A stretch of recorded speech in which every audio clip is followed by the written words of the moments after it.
இங்க பனையூர்ல தான் இருக்கிறாரு நண்பர் விஜய் அவர்கள். அவருக்கு பனையூரை தாண்டி வெளியே வந்தா மிஞ்சி மிஞ்சி போனா நேற்று ஈரோடுக்கு போயிருக்கிறாரு. திருப்பரங்குன்றம் அவருக்கு தெரியாதுன்னு சொல்ல முடியவே முடியாது. கிறிஸ்துமஸ் விழால நேத்து பங்கெடுத்துக்கிட்டு இருக்கிறாரு. அப்படிப்பட்டவரு கார்த்திகை தீபத்துக்கு ஒரு வாழ்த்து சொல்லிருக்கலாம். அந்த உயிர் போனப்போ, அஜித்குமார் உயிர் போனப்போ நீங்க போனீங்கல்ல, இங்க ஒரு உயிர் போயிருக்கு. உயிர் போனதுக்கு நீங்க இந்து மதத்தை தூக்கி கூட பிடிக்க வேணாம். இனி யாரும் இந்த மாதிரி உயிரை மாச்சிக்காதீங்க அப்படின்ற மனிதாபிமான ஒரு அறிக்கையாவது நீங்க கொடுத்திருக்கலாம். இப்படி எதுவுமே அவர் செய்யல. அப்ப அவருக்கு இத பத்தின எந்த கருத்துமே இல்லையா? அப்படி இருந்தா அது மன்னிக்க முடியாத ஒரு தவறாக இருக்கும்.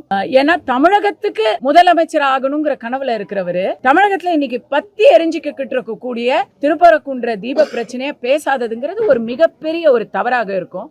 இல்ல ஒருவேளை அவருக்கு எழுதி கொடுக்கறவங்க இன்னைக்கு லீவா? திருப்பரங்குன்றம் விஷயத்துல நீங்க ஒண்ணு ஆமான்னு சொல்லுங்க, இல்ல இல்லன்னு சொல்லுங்க.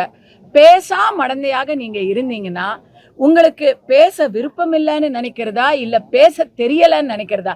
ரெண்டுமே மோசமான அவுட்கம்.